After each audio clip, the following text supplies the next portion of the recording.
Hello and welcome to the Middle East Forum's webinar series, Israel Insider with Ashley Perry. I'm Stacey Roman and I will be moderating this discussion today. We are pleased to have Mr. Ashley Perry, advisor to the Middle East Forum's Israel office, join us here each Wednesday at 3 p.m. Eastern to update us on all the events going on in Israel. Mr. Perry will be giving us a briefing on current Israeli affairs for 15 minutes, then open it up for questions. Should you wish to ask a question, please use the Q&A box located at the bottom of your screen to type out your question. Now, with no further ado, I'll turn the discussion over to Mr. Ashley Perry. Thank you very much, Stacey, and good evening from Israel. Obviously, there's only one place to start this week, and it's in the wake of the US elections. I'm not going to get into the US elections. I'm not going to get into the aftermath, who won or whatever. I'm going to, assume, like I believe from a poll that I saw, 80% of Americans believe that now possibly President-elect Joe Biden won. So we're going to talk about what a Biden administration could look like for Israel. The first thing that we should do when we're talking about a possible Biden administration is to look back in his past. This is someone who's been in American public life for 40 years, perhaps even longer.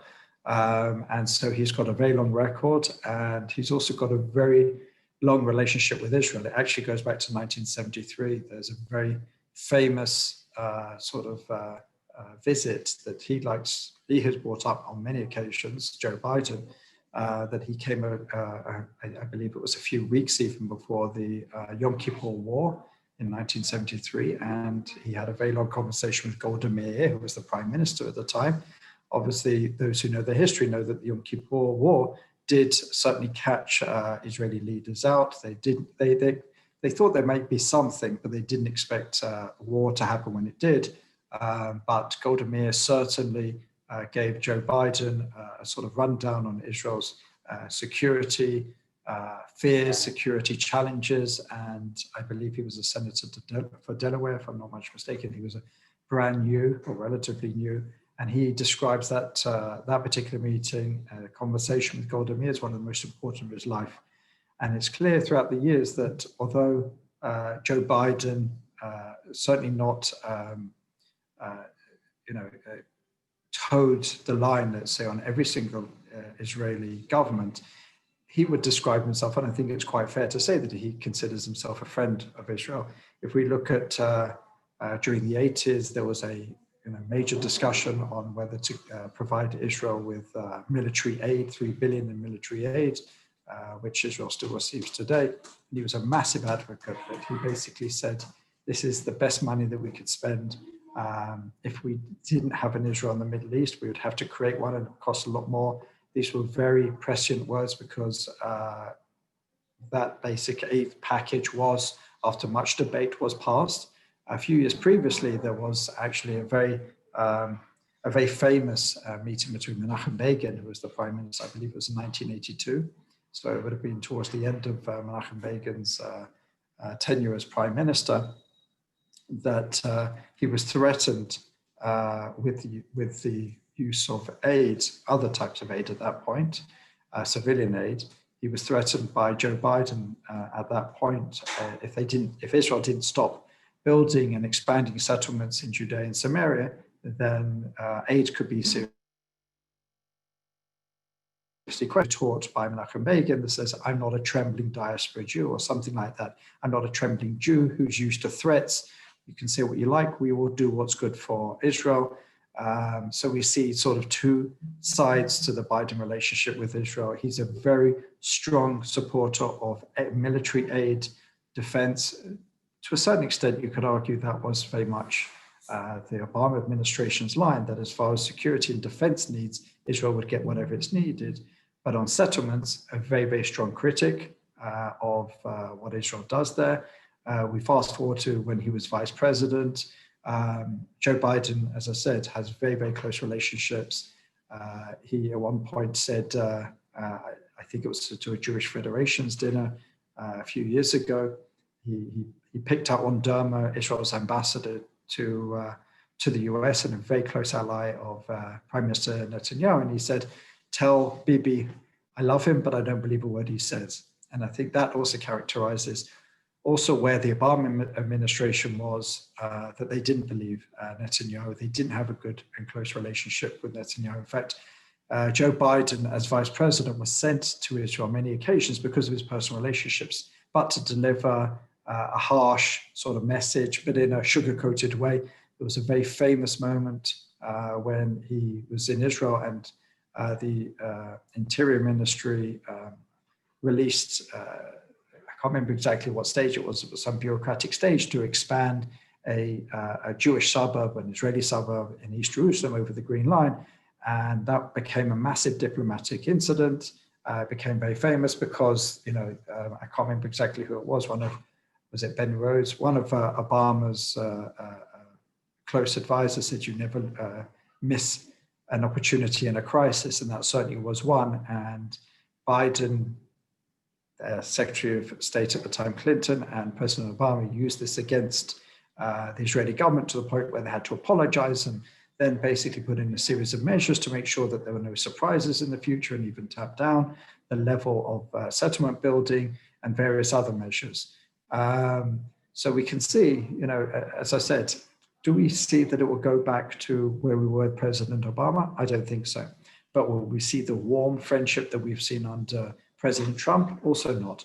Possibly and probably somewhere in the middle. I do believe, and a lot of Israelis do believe, that Joe Biden has a warmth and affection for Israel, but at the same time, he does believe very strongly in the Palestinian cause, and he's worked very hard to try and move to between the two. If we can even look at the Vice President Kamala Harris, there's a big debate here. Is she part of the extreme left, the progressive wing? But if you actually look at her record on Israel, it's very, very strong. She's been a big supporter of JNF in the past, the Jewish National Fund. In fact, she voted against and voiced her strong opposition to, I don't know, if everyone remembers, the last month of the Obama administration, there was a resolution, Security Council resolution 2334, if I remember correctly, which was basically to slam the settlements as illegal against international law. It was a one-sided resolution, which we see all the time come up in the Security Council, and 99 times out of 100, the US uses its veto, and it was remarkable or not that the Obama administration decided to abstain, which meant that the veto was not used and the resolution passed. And that was seen as a party gift for Netanyahu, which the Obama administration certainly saw as a major obstacle to moving forward during their tenure. Don't forget, within 8 years, there was only really 1 or 2 meetings face-to-face of Israeli and Palestinian leaders, and that didn't last long. And that was at the end of a forced moratorium on settlement building in 2009. So there was zero success on the Palestinian issue during the Obama administration. What there was, interestingly, what some people are saying, that probably the most important thing the Obama administration did was, in its outreach, and it's, let's just say it's getting closer to Iran, it actually managed to push Israel and the Sunni nations closer together. We've seen recently these normalization agreements with Israel and the UAE and Bahrain, and to a lesser extent Sudan. And while obviously President Trump midwifed these deals, probably the genesis for this close cooperation, I mean, there was even a little bit before, but was certainly what they saw with the Obama administration, Secretary of State Kerry, with the JCPOA, the Iran nuclear deal, the relief of Iranian sanctions, the allowance of Iran to fill its coffers with dollars, and the Iran Revolutionary Guards getting stronger, and all these sort of things happen under Obama administration, which had the knock-on and unintended effect, perhaps, well, certainly unintended, to put countries like Saudi Arabia, UAE, other Gulf nations, really in the same corner as Israel, because they both see equally a great threat from an Iranian nuclear regime, which is something that's been in the news recently as well. Obviously, without President Trump in the office, perhaps It's unlikely that President Biden will be pushing that. Maybe he'll return to the inside-out policy as opposed to the outside-in. What do I mean by that is this idea of linkage. You know, many administrations going back, you know, perhaps Carter, President Carter even before, had this belief, very certain belief, that Israel cannot have peace in the region until it has peace with the Palestinians. That's the inside out, the idea of linkage. Everything goes through Ramallah and Jerusalem. Well, President Trump has certainly shown that that's not true, that you can certainly have peace with nations in the region without having to move an inch on the Palestinian issue or the peace process. So that's definitely a fallacy which has been broken now. It remains to be seen whether you know, a President Biden fills some of the relevant departments or relevant positions with some of the people that worked on these issues in the Obama administration, because that, as I said earlier, didn't work, and you know, it had a failed policy which basically rested on a fallacy. I mean, there's a famous recording of Secretary of State Kerry said, if any Israeli leader believes that they can have peace with any Arab nation before moving on the Palestinian issue, they are absolutely wrong. Well, that's proven to be incorrect. So it remains to be seen exactly whether they'll revert to that theory, even though it's been discredited. Other things to look out for, very important, is how much influence the growing progressive wing in the Democratic Party will have. Obviously, there are certain elements there, Ilhan Omar and some others, who are vociferously anti-Israel, and they are a growing force in the Democratic Party. So it'll be seen if there's any sort of olive branch to that wing, whether Biden has enough cachet in the party to be able to push a more moderate vision in foreign policy generally. What we will see certainly is a return to multilateralism. I think, you know, one of the first steps that he'll take is a return to the World Health Organization, whether it is also probably funding UNRWA, refunding UNRWA, giving funds to the Palestinian Authority. Two things that President Trump stopped, also closing down the PLO office in Washington and the American consulate, the American consulate for the PA in Jerusalem. I think these will all be moved back, returned, let's say. I do not believe, and Joe Biden himself has said that they'll return the American embassy to Tel Aviv. He was against it at the time, but don't forget Joe Biden is one of those people who supported the original US Embassy Act in Jerusalem. So he's not against it, he just thinks the timing was wrong, but I don't believe that that will be reversed under his tenure. The second thing to account for is what happens in the end in the Senate, because obviously the Senate can be a counterbalance for certain actions taken by a presidency, obviously. That remains to be seen. I understand that there's going to be some runoffs in January, and the balance is extremely finely, you know, sort of tilted at the moment, where one, there's two races, and that could basically affect the whole sort of race in the Senate. So obviously that could have impact not just on Israel, but on general foreign policy. So these are all questions that certainly need to be looked at. But I don't think we'll see a return to the Obama presidency, but we certainly won't see a continuation of the Trump presidency either. And moving back a little bit more locally, it's certainly a blow for Prime Minister Netanyahu, or almost certain that we'll go for elections within the next year, and possibly even elections will be called in December, because a budget still hasn't been even brought up, let alone discussed, and it needs to be passed by late December. So really the clock is ticking.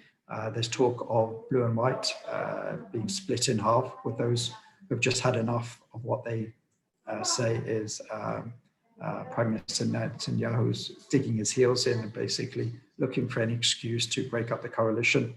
But what we will see is a big card taken away from Prime Minister Netanyahu in elections, because the three elections we had in a row, one of the big cards that he played was his relationship with President Trump. And we saw it on billboards, we saw it on campaign videos, it was used again and again and again. So that will be a big blow to him. And I'm sure that President-elect Biden will paid close attention to the way that Trump and Netanyahu helped each other during those elections. So I don't think there'll be any free rides for Netanyahu.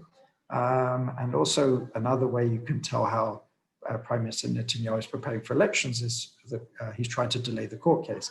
If we go for elections in December, in the middle of the campaign, we'll be seeing a prime minister sitting in court, in a criminal court, perhaps day after day, or at least a certain amount of days in a week. And we just heard today that Netanyahu's lawyers are now trying to delay it on procedural matters, really like sort of relatively minor procedural matters. And if he's able to push that off for a few months until after the elections, which would take place in March, that would obviously be a big boost. So that's obviously with an eye to possible elections being called in December. A lot of people are pretty much accepting the fact that elections will be called in December. I don't believe that Netanyahu has completely made up his mind yet. I think a lot will depend on a few other factors. What we heard from Pfizer with the vaccination, that's a very big issue. If we can be seen as moving forward and out of coronavirus, that will obviously put the public in a better mood and put the incumbent in a better place going into elections. So this is all what's been going on this week, and I'm happy to answer any questions on any of the issues or anything else. All right, thank you so much. So the first one in is, was there any sort of political motivation behind Benny Gantz congratulating Biden before Netanyahu? Well, there's a big discussion about that. There was almost a sort of Bibi watch when the major networks in America called the elections for Joe Biden.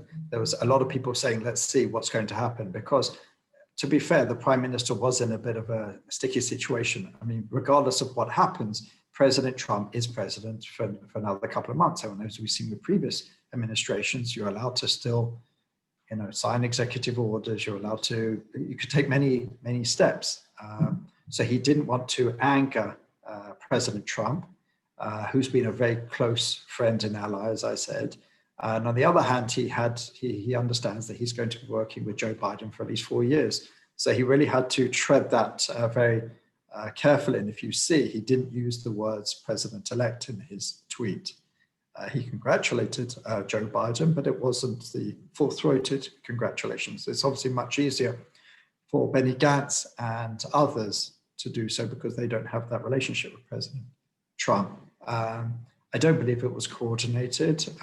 There were discussions within each party or within each advisors exactly when and how should be the level of congratulations. But again, even on the left in Israel, not the far left, but on the left, the majority of Israelis have been very supportive of President Trump these last 4 years and very grateful for some of the steps that he's taken.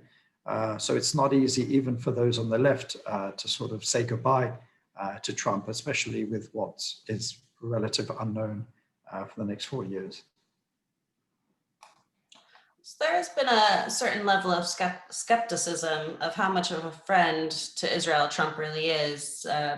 Our viewer thinks it might be a ploy in deceiving both Israelis and evangelicals for Trump's personal political benefit. Can you comment on this? And would Biden might actually be a more honest partner? Also, the first thing, that's for psychoanalysts to look at. I can't tell, exactly what the motivations. I mean, President Trump has said on many occasions that he moved the embassy to Jerusalem for the evangelicals more than he did for the Jews or for Israel. And obviously the evangelicals are a much greater voting bloc than the Jewish population in America. So that would make perfect political sense. It remains to be seen. It's one for the historians to go back and, sort of explore. Maybe President Trump himself will one day explain why he took some of these moves. It was certainly, steps that were taken that, as I said, almost all of Israel, I would say at least 3/4 of Israelis were supportive of, whether it was to move the embassy to Jerusalem. This is consensus in Israel. To recognize Golan, this is consensus in Israel. To take a harsher stand against UNRWA, which is considered a failing organization at best, and one that's possibly even involved in terrorist activity at worst. This is not what I'm saying it is. I'm saying this is the perception amongst many Israelis. So, it remains to be seen exactly what the motivation was. Can President Biden become more of an honest broker? It's hard to even know what that means, because, basically, regardless of whether it's been a Republican administration or a Democratic administration for the last 27 years since the Oslo process began, regardless if it was more favorable to the Palestinians or seemingly more favorable to Israelis, the Palestinians have not been able to make a deal. They've never said yes to any of the offers, the extremely generous offers of Ehud Barak under Bill Clinton, under Ehud Olmert, under the Obama administration, I believe it was. Either way, the one thing that seems to be constant is Palestinian rejectionism. So I'm not sure the fact that Trump couldn't bring them to the table, Obama couldn't bring them to the table, and many others brought them to the table but couldn't get them to say yes to any deal. So I'm not sure that President Biden will have any more success than any of his predecessors. Do you see the US rejoining the JCPOA, and if so, with what modifications? I think they certainly will try. I don't know exactly the legal ramifications for rejoining it. In fact, there was talk of the Trump administration trying to rejoin just so they could snap back sanctions because of what Iran was doing. We talked about that a few weeks ago.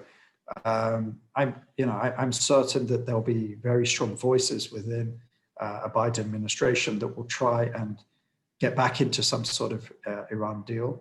It's something that the Obama administration was one of the highlights of their foreign policy, and Vice President Biden at the time was a very major part of that. Perhaps they can use it some leverage. I'm sure the Iranians are already considering very carefully what they're going to do. They were one of the first to congratulate Joe Biden, which sees that they certainly see an opportunity in a Biden presidency. But it remains to be seen whether a Biden administration can navigate that strategically and perhaps even use the fact that the Trump administration removed itself from the JCPOA. Maybe they can use that for leverage against the Iranian regime. But if it's going to be anything like the Obama administration, we see that the Iranians will come out in a pretty good shape. And how will a possible Biden presidency impact on future ties with Oman, Saudi Arabia, and Morocco? Well, that's the question. If again, we just go back to the Obama administration, and it basically reached out even to Turkey. We could talk about Turkey a little bit, to some of the sort of Gulf Sunni pragmatic nations. Let's just say opponents stroke enemies in Turkey, in Iran. And, they were not happy with the Obama administration. And that is, as I said, one of the drivers behind what we now see as the normalization between Israel and some of these nations. So again, just sort of, if we look at the Obama administration as an example, if they are going to go back and try and sort of go back into the JCPOA, that will certainly be something that the Gulf nations will not be happy about. They'll certainly make that, everything comes at a cost. And again, remains to be seen how President Erdogan in Turkey is handled, because probably neither Obama nor Trump really handled that situation particularly well. And Erdogan has become more and more of a force in the region and even beyond. So has there been any speculation, or do you have any knowledge of who Biden would possibly choose as a U.S. ambassador to Israel, and any possibility that Friedman would be retained? I don't know exactly how it works in the U.S. system, whether you automatically retain, whether you have the possibility of changing. So I'm not familiar enough with that area, but it's clear that Ambassador Friedman is very, very close to Trump. He was a personal, I think he was a lawyer. He was a bankruptcy lawyer for him before, very personal. That was a personal appointment. And I'm sure that if he can, I'm sure President Biden would remove, President Trump's personal appointments, not just in Israel, perhaps around the world. But again, I don't know exactly how it works, but usually from what I've seen, they usually want someone in there who will express their policies. And you can see that Ambassador Friedman is actually even on the hawkish side of the Trump administration when it comes to Israel, the Palestinians and Iran. So I can't imagine that if President Biden has the opportunity to retain or dismiss him, that he will retain him. And we were discussing earlier the progressive wing of the Democratic Party. How much pressure do you think that they might put on Biden to weaken his support of Israel? Well, that's more of an internal American question, which I'm not as familiar with, but it all depends how strong a president he is and where he sees, I'm sure he'll be doing his own, and his advisors will be doing their sort of own internal accounting to see where the party is, where they can, make gains or whatever. As I said, Biden is a moderate. He's not on the far left. Kamala Harris is certainly, she's been painted as very anti-Israel, but certainly she's certainly not. So at least, in those two, we have two who see themselves as friends of Israel. Will they agree everything that Israel does? Absolutely not. But we see two very close friends of Israel. But it remains to be seen which side wins out, I guess, in Congress on the Israel issue, whether it's, as it has been up until now, the Democratic Party, even in Congress, regardless of some of these outspoken critics, we still see that the Democratic Party has been largely centrist, especially on Israel, bipartisan when it comes to Israel, although obviously that's been shaken in the last few years. But I guess it's a question which I'm not necessarily suited to answer, because I don't know some of the new congressmen and women and senators who are coming in, which wing of the Democratic Party they represent. But it's certainly something that I'm sure our people in Washington are keeping an eye on to see what can be done, who to reach out to, who they can talk to. But hopefully we can get back to some sort of bipartisan support of Israel, which has been shaken, as I said, over the last few years. But as I said, only when the results come in and people do their tallies and start figuring out how much strengthened or weakened the progressive wing has become, will we begin to understand its power. So back to Israel. How significant is Danny Danon's new job as head of World Likud? What power does this give him? And does that job serve as a springboard to anything else? I worked with Danny Danon when he was previous head of World Likud many, many years ago. And he got to where he was. He became, was he ever a minister? He was deputy minister of defense and then became ambassador to the UN and held many positions. Sorry. It's his birthday, 1 second. It's not an overly significant position, but what he did do is he did oust a Netanyahu loyalist in Miki Zohar, completely outplayed him in that area, and he took over World Likud. World Likud is an important fundraising organization. It has control in some of the Zionist national institutions. But it's a good position for him to continue getting his name out, because he still sees himself as a potential successor to Netanyahu in the future. So it's a good springboard for that. Well, thank you so much. And real quick, in our last minute here, can you just give us an update on the COVID situation in Israel? Well, we're supposedly slowly moving out of our second wave, but people are already talking about third wave because the numbers are already starting to move up a little bit. It remains to be seen. Obviously, the Pfizer announcement is positive, not just seen here, but all around the world. But certainly the situation is starting already to turn a little bit. They're talking about delaying some of the relief of restrictions here.